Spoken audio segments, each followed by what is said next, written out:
দেখে আমাকে একটা শুনে করতে দিন। আপনি ক্রপ করে নিতে পারবেন, করতে থাকেন। আল্লাহ, ভিডিও হয়ে যাচ্ছে তো। ও সরি। দর্শক, আমি এখন অবস্থান করছি গণভবনের ঠিক সামনে।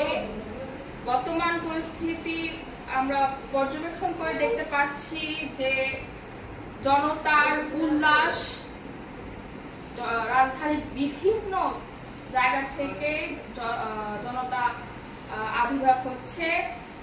তাদের মধ্যে রয়েছে বিজয় উল্লাস, নতুন বাংলাদেশ গড়ার স্বপ্ন নিয়ে তারা এগিয়ে আসছে গণভবনের কাছে।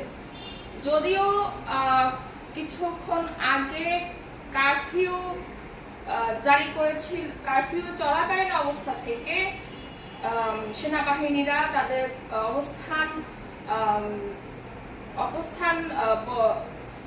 অবস্থান পরিবর্তন করায় এবং জনগণের সাথে সম্পৃক্ত হওয়ার যে প্রয়াস চালিয়েছে তা খুবই ইতিবাচক। আমরা দেখতে পাচ্ছি যে গণভবনের সামনে ছোট বড় সবাই নির্বিশেষে তাদের বিজয় উল্লাস, তাদের নতুন বাংলাদেশ গড়ার স্বপ্ন উদযাপন করছে।